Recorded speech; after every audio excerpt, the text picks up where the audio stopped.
Good evening, everybody. Good evening, and welcome back to another episode of the Arrow Preacher Podcast. Tis I, the Arrow Preacher, your wunderbar host, your wonderful host this evening.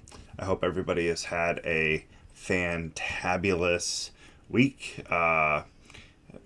Health-wise, not so great for me. Got some issues that I am working through, trying to get by until I can see the cardiac surgery team. I've got an issue that will likely lead to surgery, so I will probably be out for a little while if that happens. I am doing the best I can to mitigate and manage the issue. It's a annoying issue more than anything else. It's not life threatening, but it's kind of a big deal. So we're dealing with that. It's fine. It is what it is, and I hope that it is something that we can resolve pretty easily. I hope that after we have a conversation that we'll be able to come up with a plan that is less invasive than what we originally talked about, because the original plan is not so great. But we are not here to talk about me, while of course I will definitely request the prayers that I have healing, that the surgery would be relatively invasive, stuff like that. We are here to talk about current events because I know that the world is on fire. And I don't mean literally on fire. I mean people are fired up. I have seen all manner of things in the last 24 hours. And it's sad, really, to... in one instance, I understand, but one of the things that I really don't like is hypocrisy, and I'm not a big fan of hypocrisy. I'm not a big fan of you saying something, and then all of a sudden somebody else does it, and no, it's not okay. I'm not a big fan of that. So we're just going to talk about some of the facts, and I'll let you decide, and whether this sways you or not. I doubt that anything would sway you if you believe a certain thing. But I'm going to start off with saying this. We need to be on our faces praying for Israel, and we need to be on our faces praying for Iran, and we need to be on our faces praying for the United States and everybody else. So let me give you some fun facts about Iran. If you are a woman and you are walking the street and too much of your hair is showing, even if by accident, you could be arrested and murdered. Don't believe me? We have actual evidence that this has happened more than once. Okay? If you are homosexual in Iran, you are going to be captured and you are going to be beaten and murdered. There are dozens of other crimes against humanity that are happening in Iran, and the people of Iran are actually starting to stand up and speak out.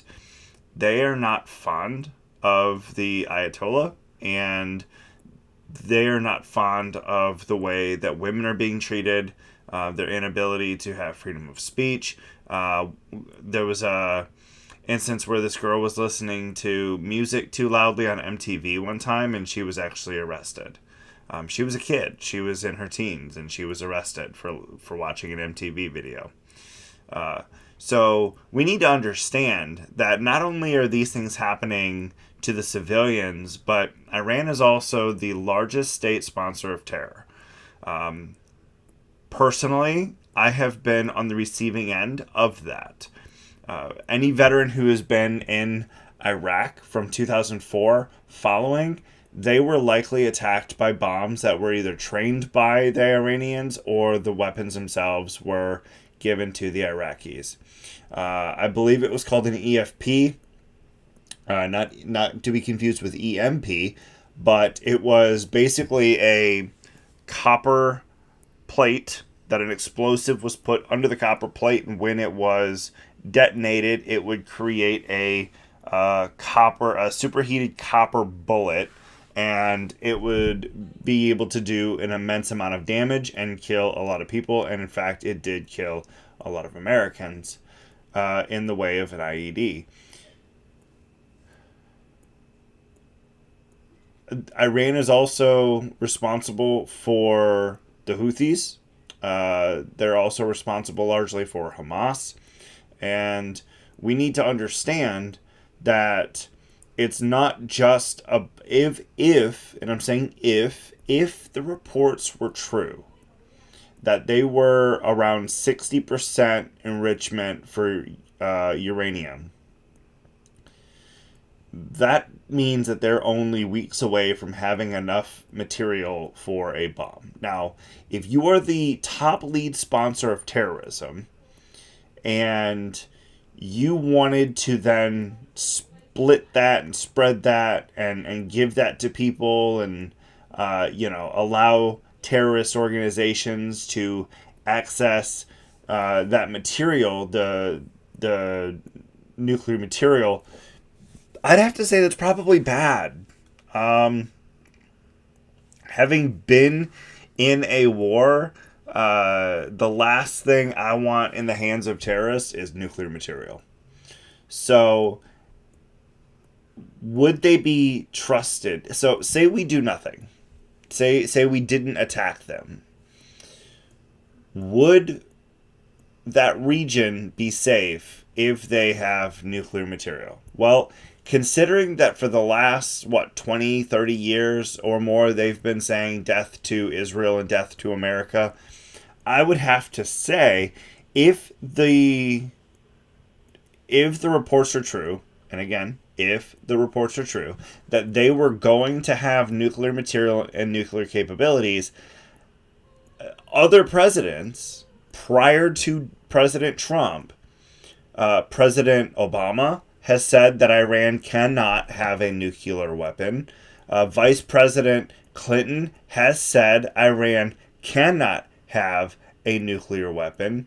And others before them have said Iran cannot have a nuclear weapon. So what's changed? Well, okay. So you want to say, well, President Trump didn't go through Congress. Okay. Fair point, except the fact that he doesn't have to. Why? Because they've decided that the president is allowed to offer strikes on military targets when it's a clear and present danger. You do not have to get pre-authorization to do these things. How do we know this? We know this because it was at a long time heated debate during the Obama administration when he himself would use the military to attack targets. In fact, there was one time he went to Congress. Congress said no. He did it anyway. So there have been plenty, and again, Obama attacked Syria and Libya and other places.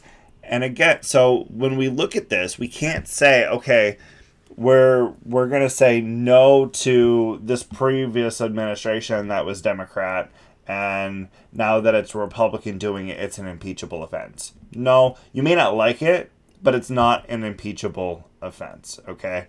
It's just the way it is, especially if it is a true, clear, and present danger in which timing is essential.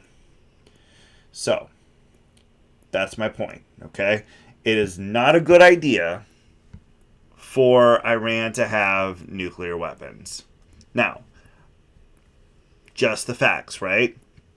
The Atomic Energy Agency has identified and deemed Iran in breach of its obligation under the Nuclear Non-Proliferation Treaty. Okay? Proliferation, sorry. Here's why. Failure to cooperate and lack of explanation. Central issue is Iran's failure to provide credible explanations for uranium traces found at undeclared nuclear sites, despite years of IAEA investigation. Structured Nuclear Program, the IAEA's investigation revealed that 3 of the 4 locations where uranium traces were found were part of an undeclared structured nuclear program carried out by Iran in the early 2000s. Insufficient information. The IAEA is unable to provide assurance about the peaceful nature of Iran's nuclear program due to Iran's failure to cooperate and provide necessary information. In response to this non-compliance, the IAEA Board of Governors passed a resolution formally declaring Iran in breach of its non-proliferation obligations for the first time in almost 20 years. This action could potentially lead to a further tension and set in motion the reimposition of UN sanctions on Tehran. Okay, now, this is a worldwide watchdog organization. This is not the United States. This report is not from the United States. It is just one part of the information that we had to make a decision. Again, you don't have to like it. Them's just the facts, okay? When a country is calling death to America and death to Israel, it's something that you have to pay attention to, especially when most terrorist organizations are being trained and funded by Tehran. Again, just the facts. Are we, as a country, allowed to do a preemptive and surgical strike of a military target? Yes, we have in the past, and it's been single targets, single missions. We've done it, and then we're done. Does that mean we're going to be putting boots on the ground? No, it doesn't. Does that mean we're sending in troops? No, it doesn't. Does that mean that they may retaliate? Sure, of course. There's always a possibility. Now, personal ideas that would be unwise for them to do that, considering we got in and out before they even realized that we'd gotten in and out. Now, again, the whole mission lasted a long time, almost 2 days worth of time. However, the actual time on target was somewhere between 25 and 30 minutes to do the whole mission. That's not a long period of time. And considering that they were not able to get off one single SAM, not one fighter jet was launched, nothing was actually pew-pewed up at the up at our military assets, the strike package in the region. This tells me that it was so surgical that even if they did realize something was going on, they had no idea where to look, and they had no idea how to target these aircraft that were in the airspace. Now, that being said, I'm not fond of Iran. I have no problem with the Iranian people. In fact, I think most of the Iranian people do not want the regime in power. I heard it from a fighter pilot today that one of the things that we're really good at is going pew-pew and, disintegrating what we need to disintegrate, including governments if necessary. However, we're not good at the long-term stuff, and seeing as I was in Iraq, and I had friends in Iraq multiple times, I would say that's probably that's probably a fair assessment. So the United States is super good at the military part of it, but we're not very good at the long-term implications of toppling a government and then trying to rebuild into a democratic society. Now, that being said, I still think that in this particular instance, yes, the strike was probably necessary. Again, you don't want to wait too long because you don't want to give them the opportunity to get that material out of there. You don't want to give them the opportunity to hide it. You don't want to give them the opportunity to get that material. Now, some people said that that destroying the buildings is one thing, but you can't necessarily destroy the information. Now, that is a very real threat. If they still retain the information, does that mean that they'll be able to rebuild and be closer than they were before with a less lengthy rebuild time? Sure, that's always possible. But in the moment, we don't have to worry about our greatest ally in the region, Israel, being attacked by a dirty bomb or something along those lines. Now, we do have to worry about other bad actors in the area trying to get involved. I would also recommend that they do not do that, that they just leave it alone. However, this is the world, and things don't always go as planned. But I do know that Iran did train soldiers, and Iran did train insurgency tactics, and offered munitions and explosives for IEDs in Iraq. And that, for me, is a personal issue that I have with Iran. And it is my issue. And it does offer a point of view that others may not necessarily have. So,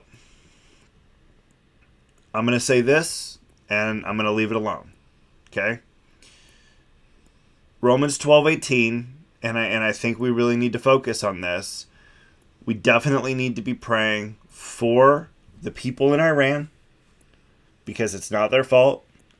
And I hope that Israel continues to target only military targets and is not targeting civilians. We know that Iran is targeting anybody and everybody that they can get their hands on. We know that they are not targeting military targets, probably because they're not exactly sure where military targets are. But they are attacking anybody and everybody in Israel. They are just lobbing those missiles up and over, and wherever they land is wherever they land. So, that is wrong. If you are going to have a problem, you military targets. You don't attack civilian populations. Period. Stop doing that. But Romans 12:18, if possible, so far as it depends on you, be at peace with all men.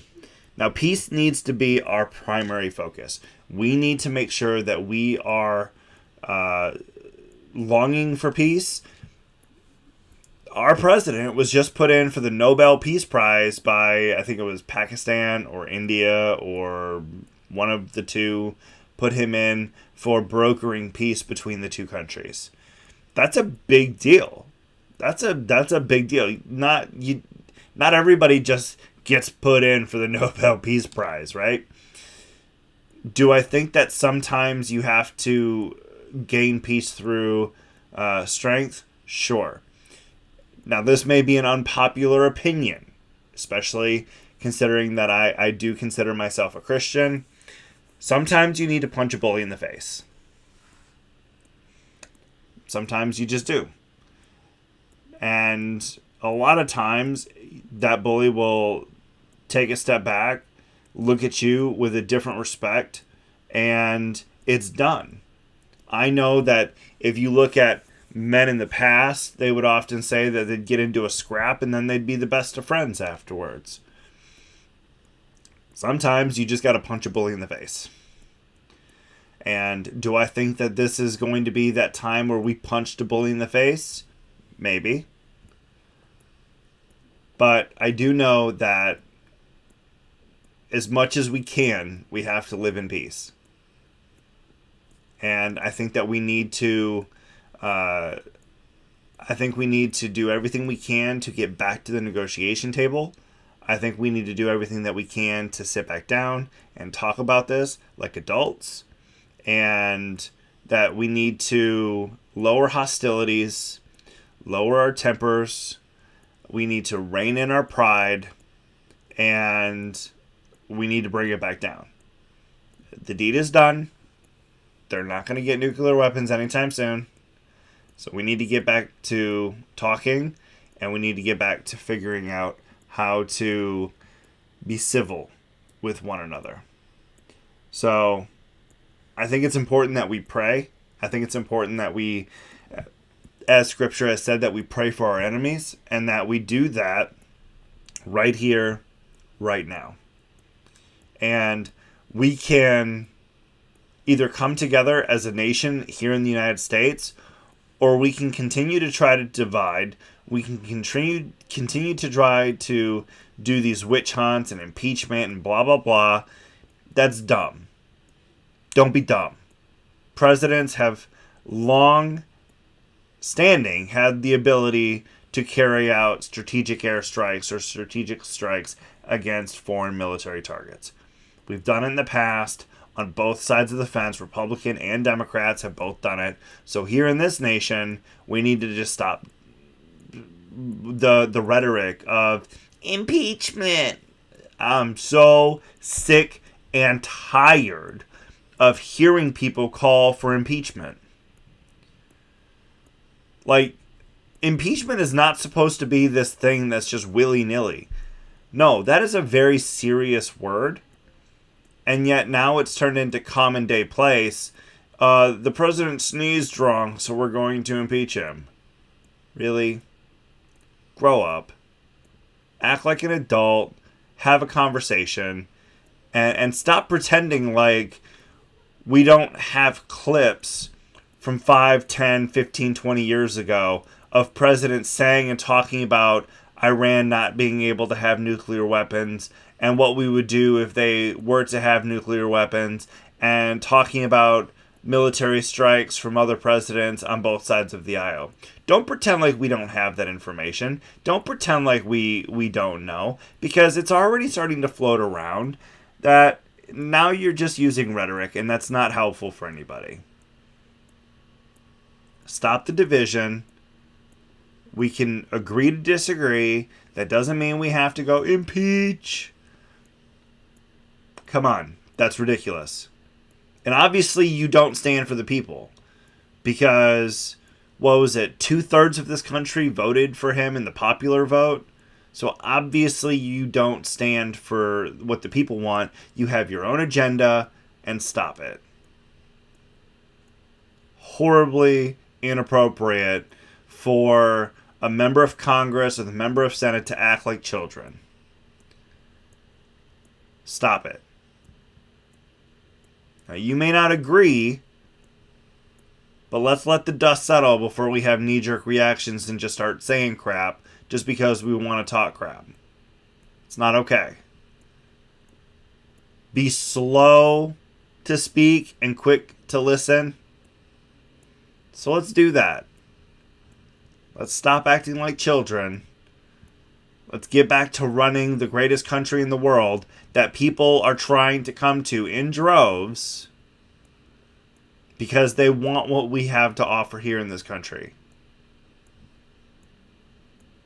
So let's actually calm down, cool it, look at the facts, and let's get back to a place where we can have conversations without screaming at each other. So as far as that goes, I'm going to hop off here and get back to life. And I hope everybody has a great rest of your weekend. I look forward to getting back with my lesson soon, either Monday or Tuesday. But I will be here. Thank you guys for tuning in. Remember, like, comment, subscribe, and share. And I hope everybody has a great night. Y'all, God bless.